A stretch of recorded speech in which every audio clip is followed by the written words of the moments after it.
In part 2 of our series on Nazis and the Occult, we'll take a look at Ariosophy and the Order of the New Templars. Upon the end of World War I, Germany was in a state of ruin. People longed for simpler times, and this led to a new interest in spiritualism. Learning from the teachings of Madame Blavatsky, two men, Guido von List and Jörg von Liebenfels, put their own twist on mythology and racial theory. Spoiler alert, it ain't great. To close, we'll spend some time learning the history of the swastika. I'm Mike. I'm Ian. And I'm Dave. If you're still with us for episode 301, stick around, because you know what that means, kids. Only 199 more shows until Mike's tattoo dream becomes a reality. Hashtag unicorn tramp stamp. This is Necronomipod.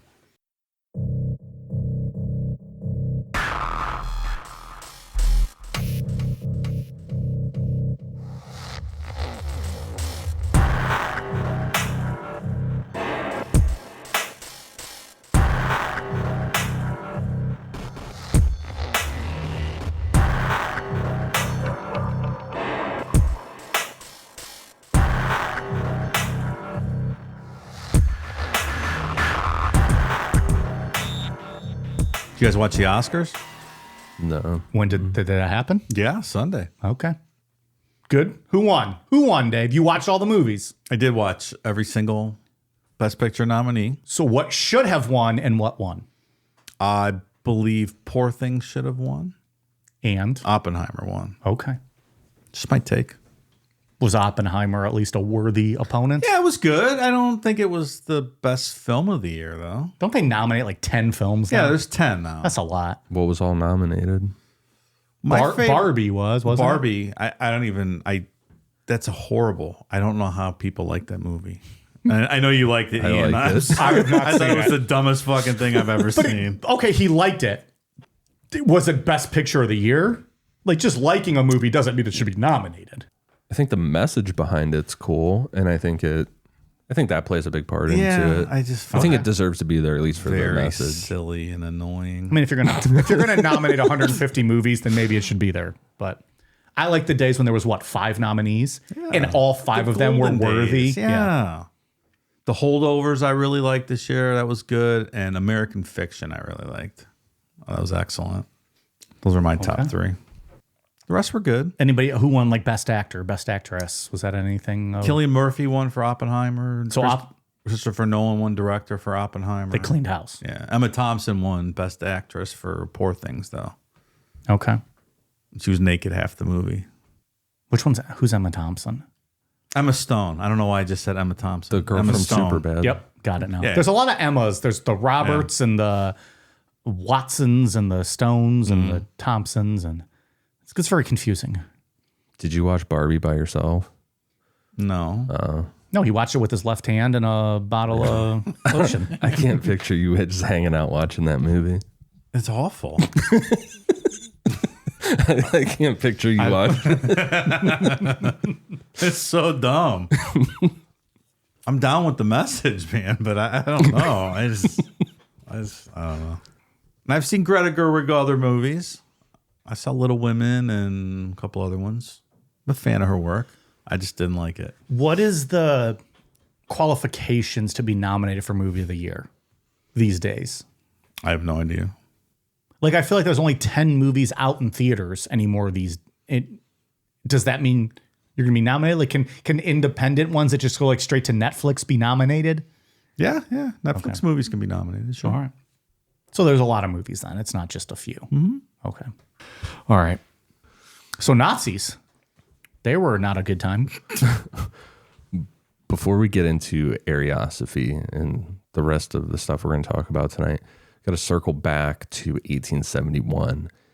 In the middle of Madame Blavatsky doing all of her stuff, Vril, The Power of the Coming Race, was published.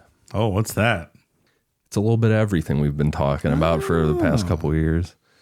Vril, The Power of the Coming Race was first known as just The Coming Race and was written by Edward Buehler Lytton, and it was released anonymously in 1871. The novel follows a wealthy, adventurous narrator who, while visiting a mining engineer friend discovers a hidden world beneath the Earth's surface. An accidental descent into a mine shaft leads him to this mysterious realm, following the tragic death of his friend due to a rope break. This underground world is inhabited by the Vrilya, angelic-like beings with psychic abilities, including telepathy and healing powers. The narrator is fascinated by this advanced society. He learns their language using a rudimentary dictionary, and he begins to understand their culture and all their abilities. The Vrilya, who see themselves as descendants of an ancient civilization, and they harness the powerful energy called Vril. Vril. Okay. Not to be confused with Virgil, WWE superstar who recently passed away. Not to be confused. Not to be confused with Virgil. I don't think there was one person that confused that. When I first read Vril, I thought, oh, it's like Virgil. It's like shorthand. Vril. This energy was used for various purposes, from construction to destruction. They could build a whole city with this energy, and they could also tear down a whole city. Huh. It's kind of like the Force, huh, Mike? May the Force be with the Vril. I fucking love The Matrix. It's so good. Best movie of the decade. As the narrator assimilates into their society, he gets involved in a romantic kind of subplot to the book. And that character's name is Z. This leads to a conflict with Z helping the narrator escape back to the surface world. Before leaving, the narrator learns about the potential future implication of the Vrilya's existence. He's told that they might eventually emerge to the surface, possibly leading to the destruction of mankind. The Vril, as explained by Z, can be controlled through a Vril staff.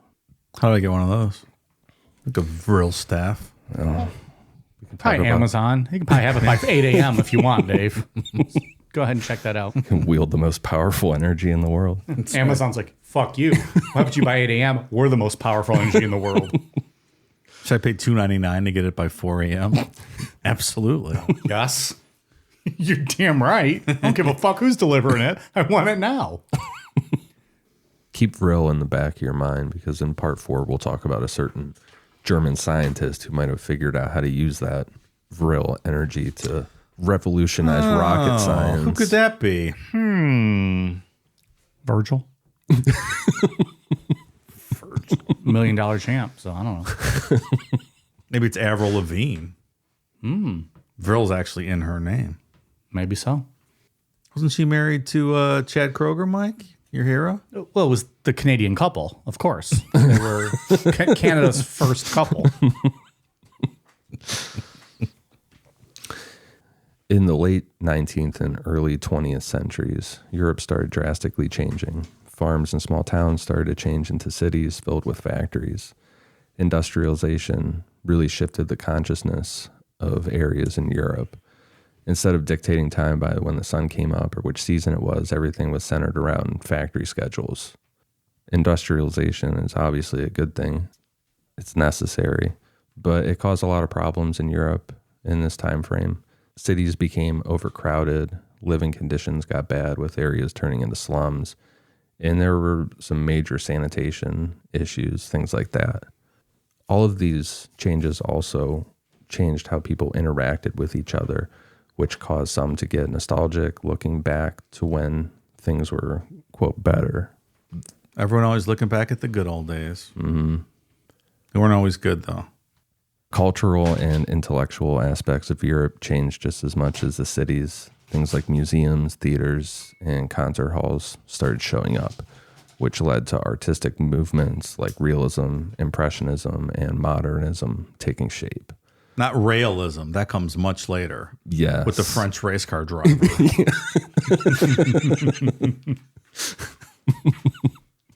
With that absurd haircut. That guy's got awesome hair. What are you talking about?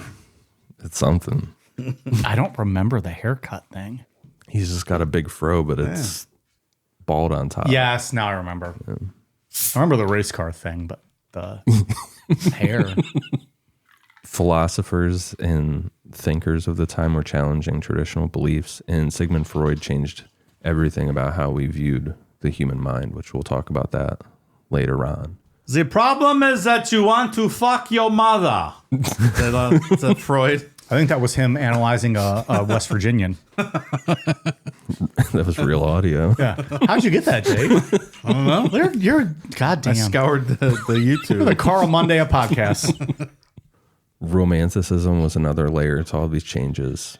This movement was all about celebrating emotions, individualism, and the wonders of nature. Romantic artists and writers were taking deep dives into the human experience, exploring intense emotions and the mystical side of nature. This movement wasn't just in the arts, it spilled over into people's everyday lives, influencing how they saw themselves and the world around them. Romanticism also got tangled up with the rising nationalism that was going on across Europe. It fed into this growing nostalgic interest in folk traditions and myths. Brothers Grimm get pointed to a lot, that their work wasn't just about entertaining kids, it was also the preservation of German identity and culture.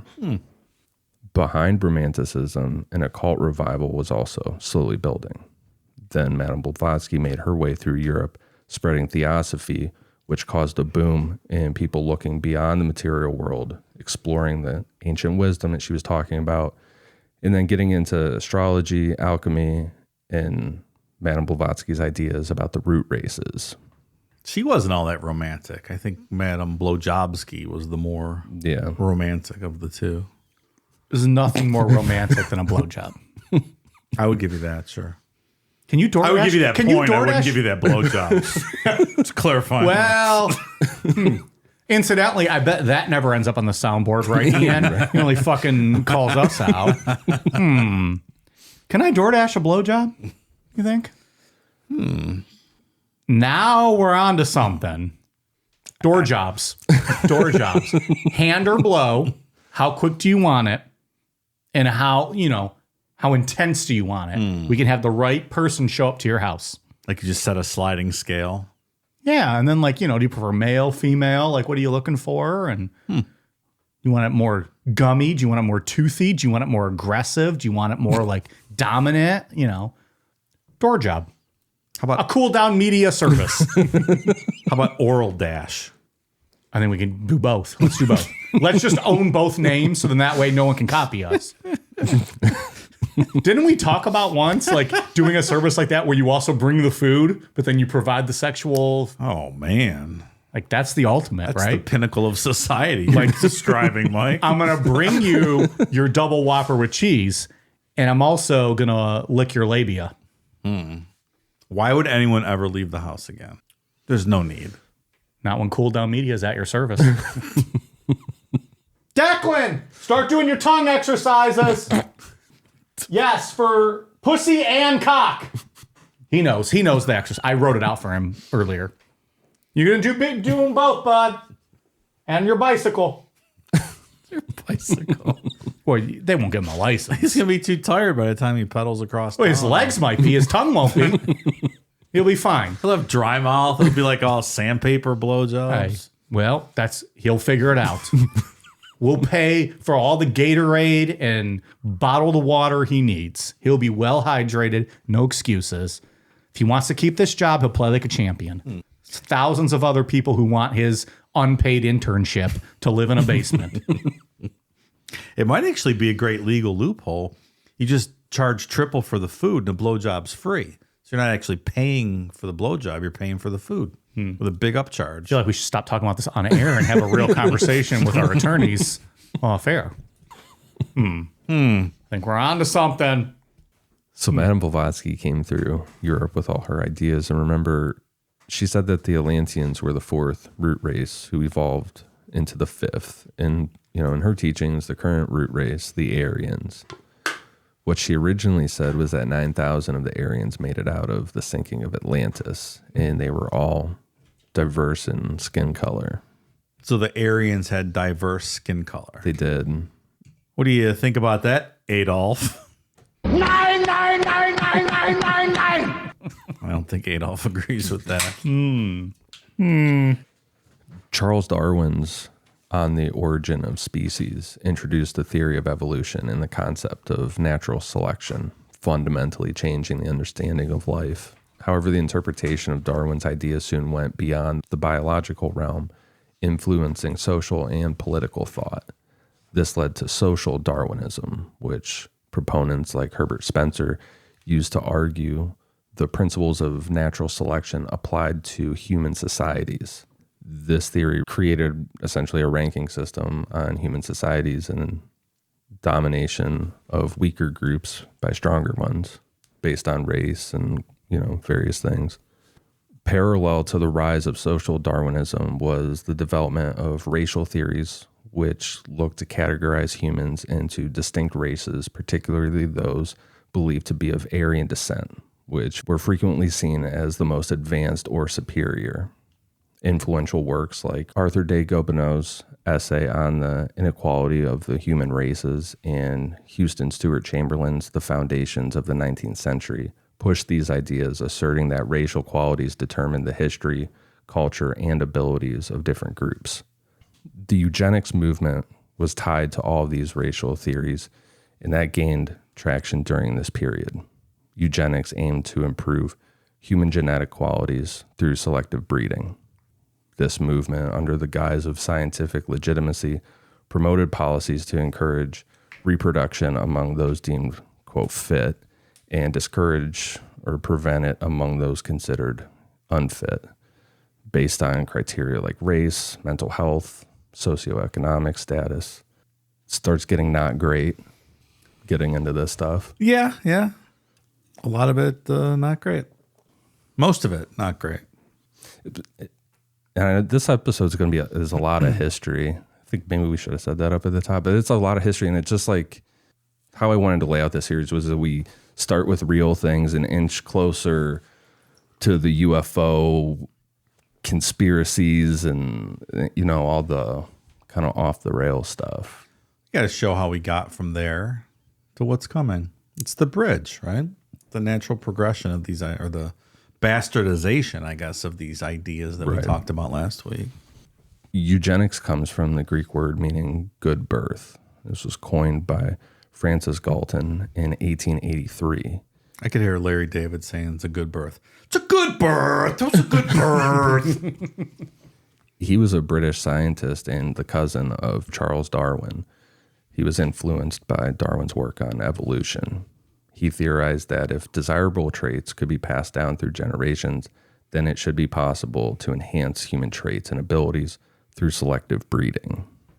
I mean, that's true, right? Yeah, but it's when you start preventing others from... Sure. And I'm not going to get into, the admirable qualities of eugenics because I'm going to get roasted. But just, sometimes selective breeding is okay, right? Like if I have a genetic disease that's going to give me, whatever, like a degenerative thing that I'll be dead by the time I'm 50, and I have a 1 in 2 chance of passing that on to my kids, should I be having kids? I don't think so. That's what they were shooting for, though, right? Like, that's not what they're shooting for. No, of course. And just like everything else, it gets turned into nonsense and craziness. But the idea itself, I think, depending on how you're looking at things. I mean, it's just scientific. Yeah. That's things like mental illnesses can be passed down through genes. There's just genetic disorders and things that... So it makes things sense. You just never want to pass down, like genetic disorders, diseases, redheads, things like that. Like you just want to get rid of. Oh my God. Not ever have again on this planet. Are you dreaming of a ginger-free world? Well, I'm just saying there's some morality questions around when there's a strong likelihood that you could pass on some degenerative, fatal disease that maybe you should be considering whether or not that you should be breeding. It's a fair discussion, I think. Yeah. I think that part is. It's just when politics get involved in that, and then people want to have their say in it. Of course. And even then, like, like you said, something you should be considering. Yeah. Is that even for the government to say? Oh, absolutely not. No. You're just talking about an individual person and what they should be thinking yeah, about. yeah. It's no policy that should be put in place. No, absolutely not. Yeah. And that has that's nothing close to what was going on here. Right. Or the ideas being thrown about. Right. It wasn't just Europe that was dabbling in eugenics. In the United States, it was largely driven by the fear of, quote, degeneration, the belief that certain groups, often poor immigrants and people with disabilities, were a threat to societal well-being. Sterilization laws were enacted in a lot of states, leading to tens of thousands of forced sterilizations. Yeah, it was crazy. I mean, there were some positive things, like we cut down on the number of inbreeding in West Virginia, Alabama, Mississippi, places like that. It's fantastic. That's societal gain, right? I can't tell if you're joking or not. If only we could use that on people who like uncooked pizza. Then we'd be a perfect society, right? I'm sorry, Ian. It's just, we want cooked pizza. People that like pineapple on pizza shouldn't be allowed to breed, Man. right? If you talk about That someone to legitimately force upsets me. sterilization, That people really like does. pineapple on pizza. That really does piss me off. The fact that people just walk around and they're so arrogant about it. Yeah. They're so arrogant about having flawed taste buds. Like, it's insane. And like you have to accept that they have a legitimate, Like, their vote counts as much as mine. How is that okay? How is that okay? You're flawed. You're a broken person. That's stupid. And your pizza's stupid, and you're stupid. Pineapple has no place in a pizza parlor. ever. Don't even bring in like an ice cream that's got like pineapple toppings on it in my pizza parlor. Get the fuck out. It's too close to my goddamn pizza. You might trip and fall and put it on my pizza. Unlikely, but sure, I can get behind that. Fucking stupid person. Britain also had a eugenics movement. It was focused more on the positive of eugenics, encouraging healthy people to reproduce more. But it still, ends up having that social elitism and things. And then, Well, because what constitutes good stock? right. Yeah. And then next week, we'll get into Nazi Germany's idea of eugenics and the extremes that they took that to. That sounds not pleasant. Not at all. You know what's else is awful? Their fucking language. Like listening to German people speak. Oh, it's a beautiful language, Dave. It's so eloquent It's and just lovely. so abrasive. Ugh. It is very aggressive. Oh, it is awful. I just said, hey, would you please water my flowers? Look at that beautiful rainbow. Do you ever see those clips on like Instagram? And it's like an English person, a Swedish person, I think a Spanish person, and then a German person all saying the same sentence. And it's all so lovely. And the German person's laugh. And it's just like they're scolding you for something. And you're like, oh my God, what the fuck? it's awful. Your friend Kevin from Germany that you met on the dark web. He's an abrasive man. Talk like that, right? Yeah. Well, we was all just translating though his email, so we don't know how he actually speaks. That's true. But it still came off pretty aggressive. No, he left a voicemail, remember? I don't. Did I he don't leave, remember that. did he leave a voicemail? Oh, yeah. Oh, yeah, he did leave a voicemail. Was it just a clip of going 9999? No, it was pretty elaborate. Farfeknugen. Yeah, it's like not a classical language, is it? Oh, God, no. When World War I happened, it furthered all of these changes in dramatic ways. World War I was unlike any war before it. The introduction of new, more lethal technologies and weapons like tanks, airplanes, and chemical warfare transformed how we typically, thought of combat, especially the trenches that introduced miles of muddy, deep ditches that became home to soldiers. And life in those trenches, brutal. Awful. I can't remember the book that I was reading about World War I a long time ago, but there were stories about the rats All Quiet on the Western Front. What is it? All Quiet on the Western Front. I just finished reading it a couple weeks ago. Oh, really? I mean, it's a novel. I don't know if that's what you're talking about.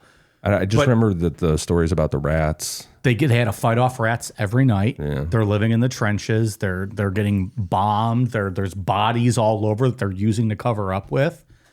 I had never read it, so I finally did. I haven't watched the movie yet, the new one. Dave, you said it was great. It was really a good. good movie. Yeah. It was at Netflix, right? I think did it. I think it was Netflix. I need to watch it again, but unless you were talking about an actual historical book, I don't remember. It was a long time ago that I read it. it's a great novel. It's very depressing, but The war to end all wars, am I right? yeah. Huh. That was it, right? After that, That's it, yeah. that was the series finale of Wars. It's been great ever since. 100 Years of Peace and Euphoria. Yeah. And then like everything else after the series finale, all the reboots, not very fun, not pleasant. They're like, oh, we're going to do World War I, but we're going to reboot it. And this time, there's nukes.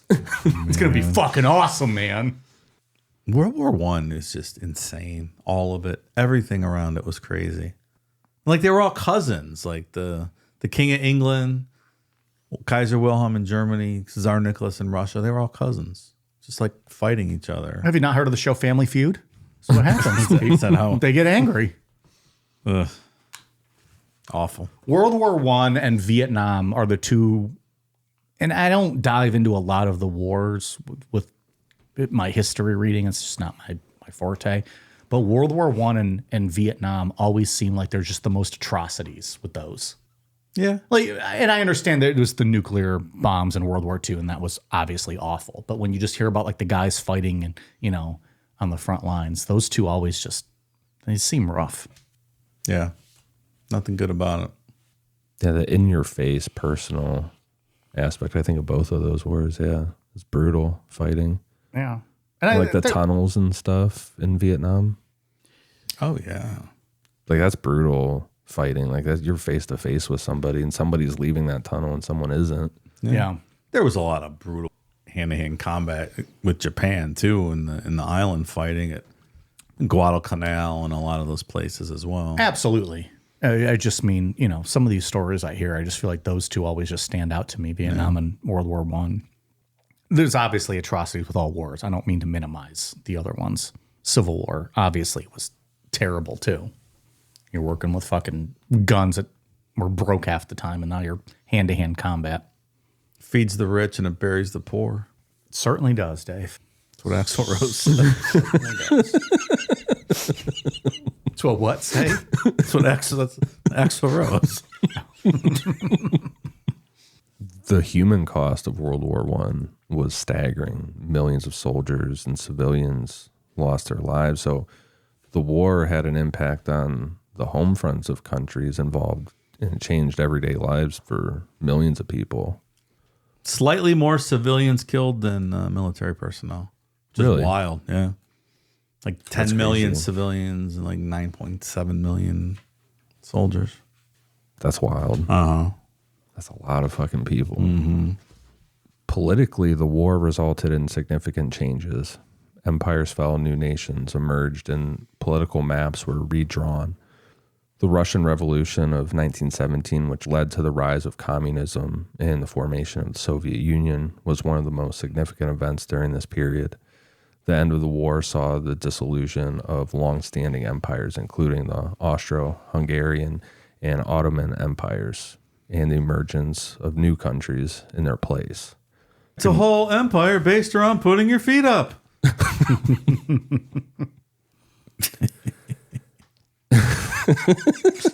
That's one of the best Seinfeld jokes. That's a good one. Was that a Jerry joke, or was that like something Kramer fed him? I don't remember. I don't remember that one either. Yeah. I think it was a Jerry joke, wasn't it? I don't remember. Well, it's with the Ottoman Empire. It's a whole empire based around putting your feet up. I'd go to war for that. It's an empire I'd go to war for. Economically, the war was kind of just as brutal as it was on the amount of lives that were lost in some cases. The cost of the war effort left many countries in financial ruin, and the economic instability that followed paved the way for further turmoil. The Treaty of Versailles, which officially ended the war, imposed penalties on Germany, creating a sense of humiliation and resentment that would later fuel the rise of extremist ideologies that we're going to talk about next week and kind of start talking about at the end of this episode. I'm looking forward to it. Those ideologies. Fuck yeah. That's my thing, extremist ideologies. I'm all about it. We're learning a lot about Dave tonight. The Treaty of Versailles, signed on June 28th, 1919, marked the official end of World War I. The Paris Peace Conference brought together the victorious Allied powers, most notably France, Britain, the United States, and Italy. Germany and its allies were not invited to participate in the negotiations, which would significantly shape the post-war world. USA! USA! USA! Yeah. How about 2-0 in World Wars, Yeah. motherfucker. Italy switching sides next time, huh? Yeah, Should have well- stayed on the Allied side. They did a real WWE heel turn, right? And in the end, though, like good sports entertainers, they put us over. World War II, Italy puts us over. They did. The Treaty of Versailles imposed territorial, military, financial, and other penalties on Germany. Germany lost a lot of territory, which losing all of this territory effectively split Germany. The treaty severely restricted the German military. The army was limited to 100,000 men. The Navy was limited to under 10,000 tons with no submarines, and the Air Force was completely disbanded. Article 231, known as the War Guilt Clause, assigned full responsibility for the war to Germany and its allies. This clause served as a basis for determining the reparations. Germany was ordered to pay the allies for all the war damage. The exact amount was not set in the treaty and was determined later on, which amounted to 132 billion gold marks, which would have been around $33 billion. Fuck around and find out, Germany. Also guaranteed round 2, but that's another story. I mean, you're definitely making an enemy for round 2, right? Like you're setting up for that comeback match. Yeah, they buried them hard. Yeah. We don't know what that's like in this country, right? Like the only time we've ever, quote, lost a war is when we've just like pulled out of a country and we're like, hey, we're not going to help you anymore. Yeah, of course. It's got to be a weird feeling. The War of 1812, we got smoked a little bit, right? But I think beat us everything up a broke bit. out kind of It just even, to- though. yeah, You more or didn't less. lose anything. Yeah. Both sides kind of stopped. Vietnam, Not really our war. we were like, all right, we're going to be done. We didn't want the spread of communism, but it's going to happen. Yeah. And then even more recently, like Afghanistan, like we were there for a long time. We pulled out, like we just decided to pull out. Like it's not There's nothing else you can do. nothing else. Like it's not, we didn't lose. We didn't have to surrender or anything. Yeah. We don't know what that's like. Germany just got butt fucked. Yeah. So, you know. But as you'll see later, there's no way to monitor all that. Or there's no... No, You it's know, a when lot of, Hitler starts building up. They're not listening to those rules. And there's no force that's Yeah. really like overseeing it all. There's no world police force. Like, you know.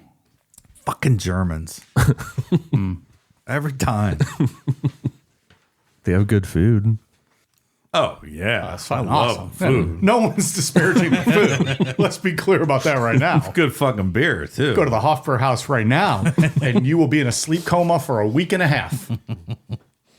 They got that right. They certainly did. They didn't get their picking of choosings of who should live right, but they got their food and beverage right. Culturally, World War I had a significant impact. The scale of death and destruction shattered the optimistic belief in progress and the rationality that had kind of characterized that pre-war era. Many began to question the values of their societies, leading them to a sense of disillusionment. In literature and art, movements like modernism reflected this deep skepticism and disillusionment with the supposed civilized nature of Western society. In a lot of ways, it fueled those people that were feeling nostalgic, looking for a simpler time before everything was just completely fucked, to everyday German citizens. The world wasn't torn apart. Right. Everything they knew wasn't gone. Like, it was just simpler times. Yeah.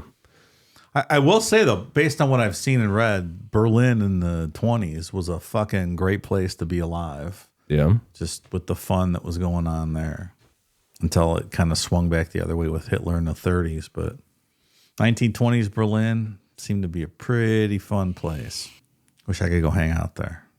So kind of the equivalent to 1920s America, right? Like just a good time, fun time, everyone happy, go lucky. Like the war, there will never be another war again. Like we're going to be happy, life. But probably even less, they're not prudes like we were here.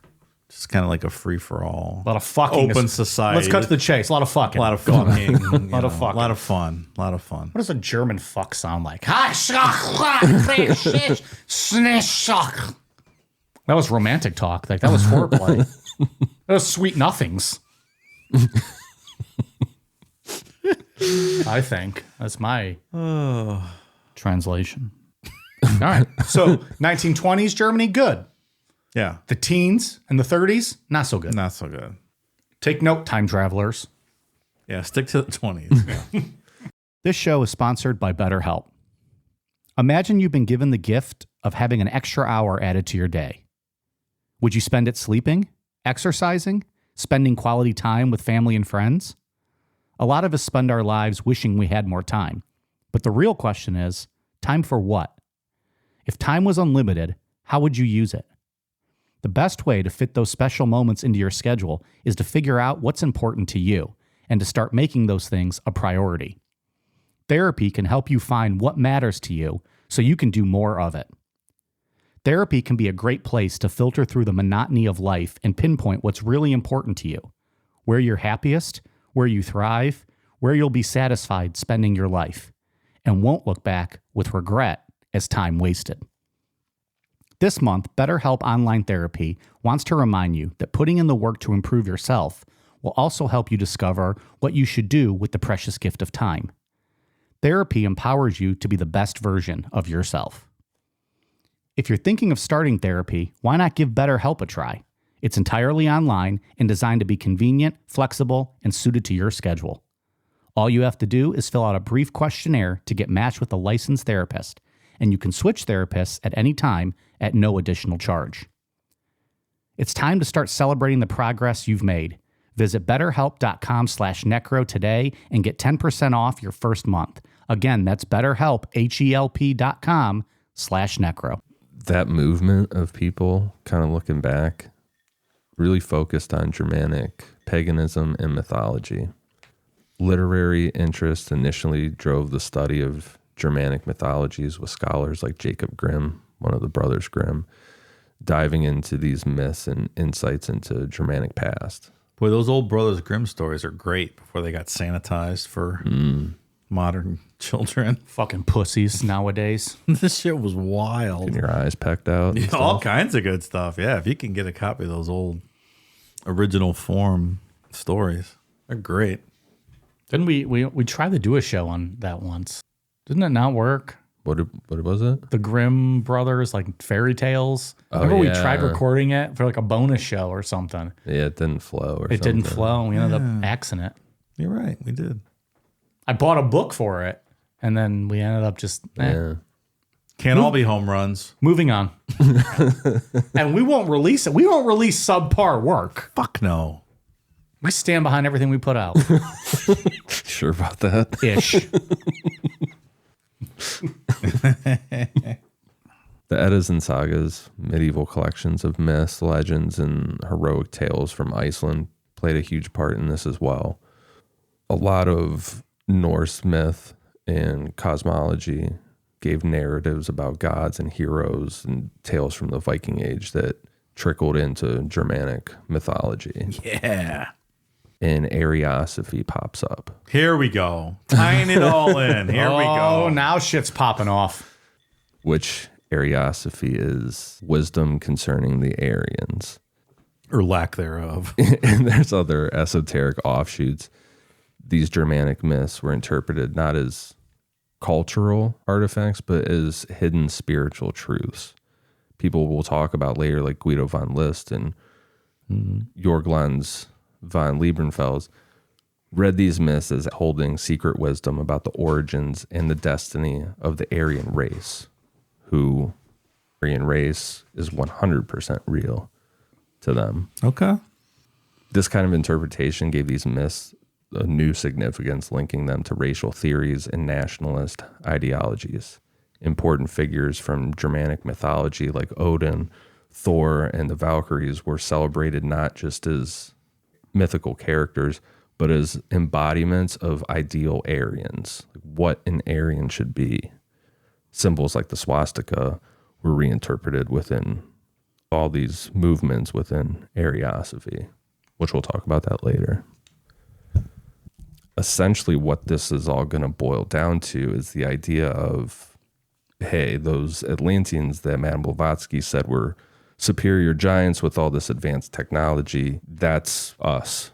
We being the German people, we descended from them. That population. Oh, they're just going to claim that? They're the 9,000? Oh, okay. They didn't go anywhere else. Those 9,000 people just all settled in Germany. Yeah, they are the direct. Germans are the direct descendants of the Atlanteans. Hey, they might be giants. Istanbul or Constantinople. Jesus. But we need their, got to get back to our roots is what they're looking for here. Get into the two guys that really pushed this stuff. Guido von List, born in Vienna in 1848, is the most prominent figure in regards to Ariosophy. List's ideology was heavily influenced by Volkish movements at the time, which romanticized Germanic past. Volkish is just, Volk means people. So it's just like any type of a movement like that. Like a bowel movement? Any type of movement? No, like a movement where people get together. Right. You said any type of movement. I Yeah. just wanted to clarify so people didn't get confused. A bowel movement might be more productive than this movement. Yes. Okay. He envisioned an ancient Aryan society that was not just advanced in terms of technology and culture, but also spiritually involved. Central to this vision was the Armenschaft, a secretive brotherhood that List claimed were the guardians of esoteric wisdom and Aryan heritage. This brotherhood was said to have possessed spiritual insights and magical abilities, especially relating to the use of interpreting runes. The Armenschaft were portrayed as an elite group, kind of keepers of secret knowledge that had been lost over time, but could be rediscovered and harnessed for the resurgence of a coming Aryan race. I always thought the Armenschaft was when you sat on your arm until it went numb and then you jerked off. And that would make me come. But apparently it's not the same. That's the stranger. Well, I also heard that as well, but I thought the official, like the scientific name was the Armenschaft. The Armenschaft. Apparently not. I digress. Danger. List and his followers claimed that remnants of Armenschaft's knowledge were encoded in Germanic myths, sagas, and especially within the runic symbols. They believed that by deciphering these runes, they could unlock the ancient wisdom of the Armenschaft. And Are this they is pulling is like Go ahead. a shoot thing. Like this is for real. They're like out there trying to do this. Did they pull this from Madame Blavatsky? Did they make up most of this on their own? This is taking Madame Just- Blavatsky's stuff. Like mixing some lore in with it? And Yeah, this is essentially like we said earlier, like boils down to it's like, hey, we just decided that we're the descendants, and now this is how we got there. yeah. They're just coming up with their own like side quest Yeah. kind of thing. Yeah. Okay. I want my own side quest. We make our own shit up here all the time, so I get that. But, we don't hate. No. Getting into runes, they're ancient alphabetic scripts used by Germanic people, and they played a huge role in List's work. He saw them as more than letters. Like we said, he believed that they possessed esoteric and mystical significance. In his book, The Secret of the Runes, List defined each symbol uniquely holding mystical properties and being the key to unlocking the wisdom and destiny of the Aryan race. And this stuff, like if it didn't result in what it's going to, like it's super interesting stuff. And it's kind of cool. I mean, you know, getting into all this mystical magic and stuff. It's fun. Yeah, it's a cool idea. Play some D&D and talk it over. Yeah, it didn't need to get out of hand. Fucking the way it nerds. did. Nerd. Ooh, fucking nerd. That is kind of true that all this is kind of because of a bunch of German nerds to a certain degree. Never trust a nerd. Never trust a nerd. Might wound up in a Holocaust. Speaking in accurate history, not this, you know, with there being mystical significance to runes, the origin of the runic alphabet is up for debate, but it's generally believed to have been developed around the 1st or 2nd century AD. It consisted of 24 characters. It's the oldest form of the runic alphabet and was widely used across the Germanic world. In Norse mythology, runes are associated with the god of Odin. According to the legend, Odin hung from the world tree. We just talked about this not too long ago. Do you remember that? What episode were you pronouncing things for me on? Oh, yeah. We talked about this tree in that episode. Hold the door. Hold the door. You look at me like I remember. I don't recall any of that. I don't remember how we said it, but Yggdrasil? yeah, something like that. We did a show about this? Yeah. It came up for some reason. Yeah. Okay. Like all this shit, it always comes up one way or another. You've been saying that for 5 years, pal. I know. Can't wait to put this behind us. So Odin hung from the tree for 9 nights, wounded by his own spear, to gain the knowledge of the runes. This played right into what List's Ariosophy was about. But List's writings went beyond runology and went into interpretations of Germanic mythology and pre-Christian religion. His reinterpretation of the myths, like the North sagas and stuff about Odin, he infused them with new meanings and aligned them with his nationalist and racial ideology. So just mishmashing up stuff. Yeah. I mean, it's a tool to pump people up, tying all that stuff back to your old legends and whatnot. Makes you feel good about your Germanic heritage. Especially when Go it's from there. at a low. Yeah. After the exactly. treaty. Exactly. The other person we need to talk about is Jörg Lanz von Liebenfels, originally named Adolf Joseph Lanz. Why would you change your name from Adolf? That's the best name. Interesting thing about these guys, adding von to a German name like that is like not exactly like being knighted, but it's seen as like it's an added societal thing. They had no reason to add von to their names. They just did it. Like they didn't deserve to be Vons. You're no Von. Who are you kidding, fella? Adolf, you're no Von. He just went ahead and did it. Well, how come it's not Adolf von Hitler? I don't know. Does Jörg sound better? No, I mean like Hitler later. Why didn't he add a von to his name? If He didn't need it. He was the Fuhrer. I guess it didn't matter. No, he didn't need that. Adolf von Hitler. Stupid ass mustache. That's a stupid mustache. Talk about a nerd. Oh, yeah. He's a for sure nerd. Remember when Michael Jordan brought that mustache back in the Hanes commercial? That's right. That, yeah. If anyone's going to try to bring it back, I give him credit.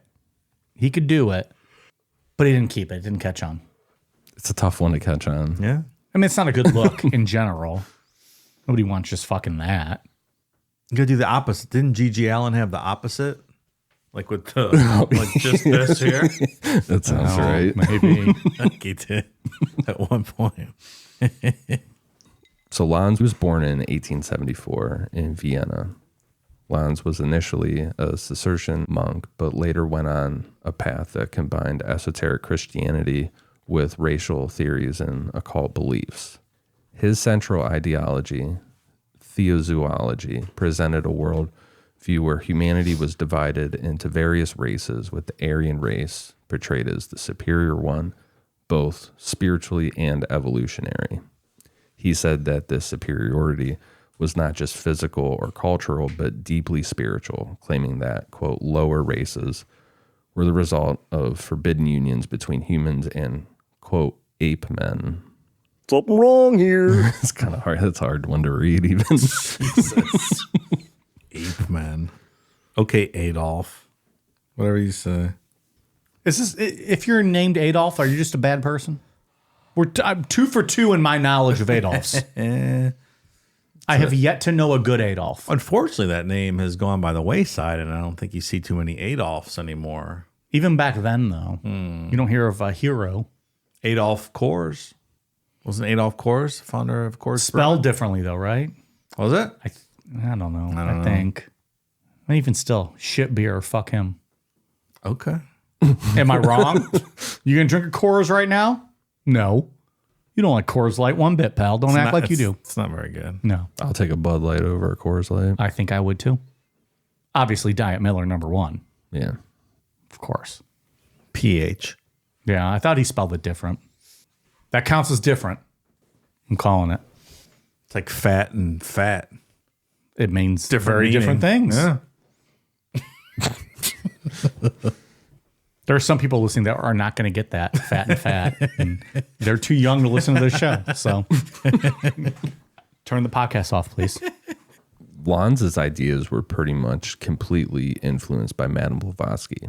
Guido von List was doing more of a political thing. He wasn't all in on this occultism like Lanz is. He's fully in this like paranormal occult world with this stuff. Yeah. He really twisted her theories on the root races, creating this racial hierarchy infused with his own occult beliefs. He claimed that the Aryan people originated from interstellar deities who bred by using electricity, while, quote, lower races were the result of interbreeding between humans and, quote, ape men. I saw people breed via electricity before. It was shocking. Dad joke. When they looked in each other's eye, was there a spark? I think there was. The effects of racial crossing caused the decline of the paranormal powers inherited from the gods, but these could be restored by selective breeding of pure Aryan lineages. So it's like every couple sentences, it starts getting a little worse. Yeah. Yeah. Moving forward. Hey, you can see the progression. Remember, Madame Blavatsky said that we lost all of those abilities because the Atlanteans misused their powers. She never said anything about ape men or anything like that. They were just getting out of hand with it, kind of getting greedy. In 1907, Lanz took over the abandoned Werfenstein Castle in Upper Austria, making it his new base to, practice all these rituals and things. That year, he released a manifesto outlining his order's goals, fostering racial awareness through genealogical research and establishing ideal Aryan states in undeveloped parts of the world. He created unique rituals and ceremonies which only allowed blonde, blue-eyed men meeting specific Aryan standards to join. Okay. He's the one that starts setting up the look of what an Aryan should be. You know who doesn't look like that? Adolf micropenis Hitler. Not even a little bit. You think he was small dick energy, Dave? Isn't that what they say? Don't they say he had a micropenis? I don't know. Is that what they? I mean, he seems like small dick energy. He puts off those vibes. Yeah. Yeah. If it was today's day and age, he would have drove like a huge pickup truck with like jacked up tires and all that. Like he's compensating for something. Yeah. Small penis to go with a small mustache. He probably couldn't even grow a full beard. That's why he had the small mustache. Probably. That stupid, greasy, slicked over haircut. Yeah. What a beta bitch. Punk. On Christmas Day, 1907, Lanz raised 2 flags at his new order's headquarters, one with the von Liebenfels family crest, and the other one displaying a swastika. What? Bump, bump, bump. A what? Let's get into the swastika for a minute. We've talked about this before. You can't try and argue for the swastika. Like, Don't do that. No. You're going to look like a piece of shit. Justin Timberlake brought back sexy. We can bring back a swastika. Yeah. You don't think so? No, about that. Let's do a social experiment. How about tomorrow I hang a swastika flag in front of my house? What do you think would happen? Would people knock on my door? No, I think they would. I'd be shunned in the neighborhood. At a minimum. I would wave at people like, hey, how you guys doing? Yeah. I'd be like, no, it's not but not a Nazi. It's the good swastika. Yeah, I would hang the ancient whatever swastika. Yeah, because people are so educated, they would know. Like I'm trying to fix the perception, Guys, that has stolen the swastika. You don't get it. from This me. is the good swastika. Yeah, it's a good swastika. That's the good one. It's not a bad swastika. It's a good This swastika. was pre-killing Jews. Like even this ancient stuff or, this really old stuff that used it, your eyes immediately go to the swastika. Of course. Like some of this elaborate artwork and stuff from Eastern Asia in the time, Yeah. your eyes just immediately go to the of swastika. course. Yeah. The symbol it's done for. Become a symbol of evil. Yeah. You're not coming Sure. back.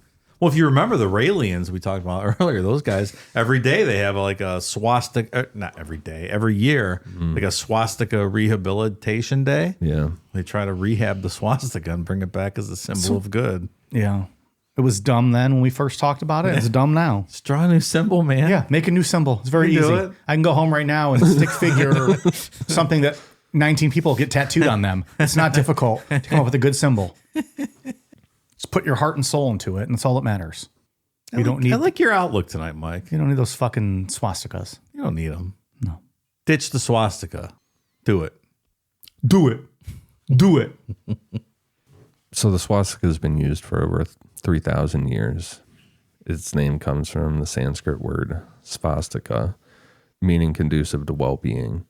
Before it became associated with Nazism, the swastika was a symbol of good fortune, prosperity, and spiritual well-being in various cultures around the world. I'm going to put up a sign next to my flag with that paragraph in like 100 font so people will understand what I'm doing. Bigger than the flag itself. Yeah. Before it became associated with the horrors of Nazism. This is good fortune, prosperity, and spiritual well-being. Please don't burn me. Yeah. The earliest known use of it dates back to the Neolithic period. It's been discovered in the remains of Indus Valley civilization, ancient Troy, and early Christian art. It was commonly used across Eurasia and appeared in a lot of different cultures from ancient Greece and Rome to China and Japan. In Hinduism, the swastika is a sacred symbol of good luck and well-being, and it's used a lot in religious ceremonies and festivals. There you go. I'm flying the Hindu swastika. Yep. But then I'm going to eat a hamburger and no one's going to believe it. Yeah. Yeah. That's that. In Buddhism, it represents the footsteps of Buddha, and it's a symbol of eternal cycling. And those Eastern uses of it with, especially the Buddhism, influenced Madame Blavatsky because she was using a swastika for the Theosophical Society way before Lanz decided to use it. And she was in Nepal at Buddhist temples, allegedly. So that's where she got it from. And in this day and age, like Hinduism and Buddhism, like you're not seeing them use that, No. right? Like I don't think it's in so. their ancient history, and then they're like, "Well, thanks Germans, Yeah, guess we're exactly. fucking not using that anymore." I'm going to retire that one. Imagine that. Thanks, Idol.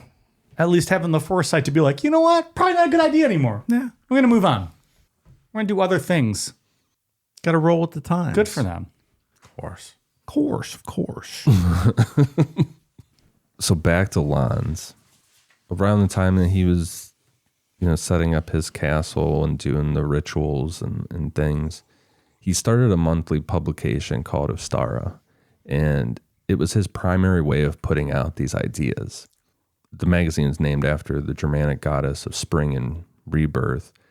The magazine focused on the importance of racial purity and providing guidance on preserving the Aryan race and all the mythical shit that we've talked about. Ostara resonated with a lot of people who were already into the mythological stuff and the esotericism, the secret society vibe of it. It's just I guess a cool feeling. I don't know, to be a part of something like that. Everyone wants to be a part of a secret thing that no one else knows about, to be on the inside of something, right? And do you want to know People cool. the best way to actually be a part of that secret society? Patreon.com/Necronomicon. Right you are, sir. You're part of the most elite group of human beings that has ever existed. At the $10 a month level. It's where all the good stuff lies. It's really everything you need. All of the bonus content, $10 a month, patreon.com/Necronomicon. And I promise we will never use the Nazi symbol. I mean, if the Raelians are successful and rehab it and it's back to bringing good fortune, then we might have to. But there's no immediate plans, I don't think. One of the most problematic aspects of Lanz's ideology was his extreme anti-Semitism. He viewed Jews as one of the primary corruptions of the Aryan race and was one of the first to use all this occultism and secret society stuff to promote their exclusion from society. Everything that was wrong with society was blamed on Jews corrupting the Aryan race. They're the reasons why we don't have psychic powers anymore and all that kind of stuff. And guess who was a very avid reader of Ostara? I can't even fathom a guess. Steven Tyler from Aerosmith. No. Young Adolf Hitler. Oh, my God. What the fuck? That's where we'll pick back up on part 3. That is some shit. That is, it's very interesting how we make this leap to where we're going to be next week. And next week, we'll start getting into stuff that can't be verified historically. We haven't gotten into that yet. I mean, this all, like, these people actually had these ideas. And Oh, stuff. I see what you mean. Yeah, like historically, there's Their going to be theories can't be confirmed. Oh, no. But they actually believed this, is Right. what you're saying. Yeah. And like he was actually in a castle, Yeah. doing rituals, and He did this things. shit. Right. Next week there'll be like some maybe supposed meetings that Hitler might have attended that are, that kind of stuff that can't be verified. We'll start getting into a little bit of that. Hopefully people like it. This one's a lot of history. It kind of makes me nervous. Trust the process. We're taking you on a ride here. They're going to get everything. Because if you didn't do this, people are going to bitch and complain, oh, you didn't even talk about all that shit in the history. So we're going to give it to them. You're going to get thorough parts on this story, folks. Trust the process. We're taking you on a ride.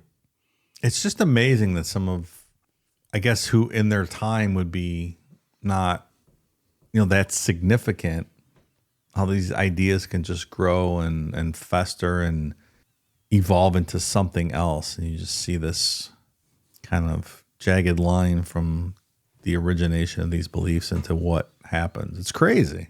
And this episode's Yeah. glossing over a lot. Oh, of course. Like anybody that's really interested in this stuff should read Nicholas Goodrick Clark's book on this is a good place to start because it goes into way more stuff. Like there's a whole chapter on the romanticism parts of this and stuff, So next week we'll get into the timeline of Hitler coming to power and all that stuff, going alongside the formation of some other groups. His mentor, Dietrich Eckart, we'll talk about him a bunch. Heinrich Himmler, a lot with his occult beliefs. The SS, all the occultism surrounding them, very ritualistic. One of the Best Picture nominees was a movie called The Zone of Interest, and it was about the commandant of Auschwitz and just how his family lived in a house next door, like next door to the camp, and just how he went about their normal, everyday family life. Feel good comedy of the year. I mean, it's very depressing, but just you hear the sounds of what's going on at the camp and just the random gunfire. And I think that's why I find the subject so interesting is just like how Last week we were just talking about silliness. Look where we are now. Thanks, man, Blavatsky. If you could go back in Fucking time bitch. and kill Madame Blavatsky when she was a baby, would you do it? It would stop all this, right? Theoretically. You tell me. Could I not go Seems back in like time it. and kill these two guys? Is that not an option? Why not go to the start of it? Well, because then they're the ones who ruined it. Someone else could have ruined it. Maybe, but someone else could ruin anything. Someone else is going to ruin us, for something we say. I would kill them too if I could. Or you can go straight to Hitler too. Yep. I would feel bad killing her. Would you? I didn't love what she had to say, but I don't think she was evil. I don't think she was bad. No, I'm not suggesting that at all. Yeah. I'm just saying to kill it at the source. No, I know what you're saying. I would say no, I would not kill her. But if we're having an analogy where I could time travel, then it opens the doors for a lot of things. Would you travel back in time and take little baby Adolf from his mom and slit his throat to prevent World War II? Got to kill a baby, knowing what that baby will become. That's the ultimate question, right? Isn't that like the always what if? Sure. Could you do this? Saving a lot of fucking lives. Oh, I would do without hesitation. I'd chop that motherfucker's head off. Boom. Right there. Gone. Hey, fuck you, Mom. Sorry, your I'd kids chop her head off. I would go back and kill Hitler's mom before she could have him. How about that? Okay. Boom. Done. Fuck you. You bred Hitler. Done. She's like, who? What are you talking about? I'm a single woman. Fuck you killing me. All right, so more of that next week. Yeah. More what if analogies. I like what if of who we fucking slaughter. It might be, who it might be better to kill is Dietrich Eckart, Who's that? Never heard of her. Hitler's mentor. Oh, I'll kill him too. Because he seemed to be he was just on the lookout. If you believe the stories we'll talk about next week with some of those society meetings, he was just on the lookout for a vocal person that he could push his ideas through. All right. Yeah, we'll get rid of him too in our time travels. It's well established on the show Dave loves killing, so he'll just kill everybody. He'll kill everybody. Fuck him. Just go back in time like Rambo. Yeah. How about this? How about I go back in time and I kill Eve in the Garden of Eden and we don't have to go through any of this bullshit. Women just are never exist. Women are the reason for everything, right? All the issues. Literally, like page 2 of the Bible, it's established. Page 3, It's I don't know. pretty quick. Yeah. Pretty quick. They don't get 10 pages in. They're like, no, we're going to settle that right fucking now. Ian, you got anything else for us on part 2? Nothing else on part 2. I'm excited for next week to start getting more into the inch closer to the conspiracies and the wilder stories of it. All right. Dave, what do you got for us on Patreon? Thank you to new patrons Robert Mooney, Mandy Hamlin, Sonia Meyer, Cuckley the Cucklefish, McKay Wright, Taylor Crandall, Ashley Finkenhofer, Jim Harbaugh is your daddy. No. Absolutely not. Jim Harbaugh is a fucking goofball that eats his own boogers on camera. Susan Foy, Holly Wilson, Mandy Cakes Bakes, Lindsay Jonas, Seb, Shane Court, Hannah Patterson, Ian's schlong makes my pussy wet. Damn. How about that? It's a bold statement. She Huh? don't even know what your schlong look like, and it makes her pussy wet. That's true. Allegedly. That's also true. I don't know who that God damn, is. you're going to throw homie on the spot like that. Could be his doctor. You don't know. My client has no further comments. Please move on. Carrie Argento, Tino Espana, Grace Marlowe, Kelly Cohn, Sky Barr, Hallie Davis, and Ryan Hyatt. Thank you, new patrons. Ian, what do you got? For iTunes, I have nothing. No new reviews. God damn, it was so dramatic. For iTunes, I have nothing. What? Someone go leave us some 5 stars. Ian will shout you out. Who doesn't want that? See? Dave, what else you got? I have a couple international review shout outs. Town CD and Jimmy Howcraft 4, both from Canada. Thanks for the nice reviews. Appreciate it. Thanks, Canada. We haven't had any military shout outs in a while. I missed those. Those were cool. Yeah. When they come in, we read them. Yeah. We are on Twitter, Facebook, Instagram, YouTube at Necronomipod, patreon.com/Necronomipod for all of the bonus content. Search Necronomipod on Amazon for all of our merch and necronomipod.com. All right, you guys ready for a cool down beer? Cheers.